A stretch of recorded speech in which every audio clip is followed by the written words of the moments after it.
અમદાવાદ શહેરમાં ચોમાસાના પ્રારંભની સાથે જ પાણીજન્ય રોગચાળાએ માથું ઉંચક્યું છે। શહેરમાં ખાસ કરીને પૂર્વ વિસ્તારમાંથી દૂષિત પાણી આવવાની વ્યાપક ફરિયાદ ઉઠી રહી છે।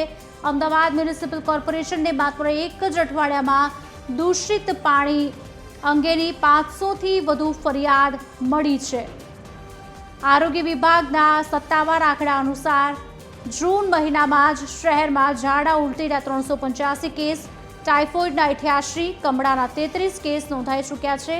રોગચાળાની આ ગંભીર દહેશત વચ્ચે મનપાનું આરોગ્ય વિભાગ એલર્ટ મોડ પર આવી ગયું છે। શહેરમાં વોટરબોર્ન ડિસીઝ ન થાય તે માટેના પ્રિવેન્ટિવ સ્ટેપ્સ લેવામાં આવી રહ્યા છે। મુખ્યત્વે જે ઈસ્ટર્ન પાર્ટ છે અથવા કોઈ ગીચ વિસ્તાર છે ત્યાં પાણીના લગતી કોઈ પણ પોલ્યુશનની કમ્પ્લેન આવે તાકીદના ધોરણે તે જગ્યાએ હેલ્થ વિભાગની ટીમ દ્વારા ચેકિંગ થાય, ક્લોરીન ટેસ્ટ કરવામાં આવે, પાણીના સેમ્પલ લેવામાં આવે અને તે જગ્યાએ જો પાણીનું સેમ્પલ અનફિટ આવે તો તાકીદના ધોરણે એન્જિનિયરિંગ વિભાગ દ્વારા કામગીરી થાય અને ક્લોરીન ટેબ્લેટનું ડિસ્ટ્રીબ્યુશન થાય તે પ્રકારની કામગીરી હાથ ધરવામાં આવેલી છે। ચાલુ માસ દરમિયાન ઝાડા ઉલટીના 385 કેસીસ, જોન્ડિસના 33 કેસીસ અને ટાઇફોઇડના 88 કેસ રિપોર્ટ થયેલું છે।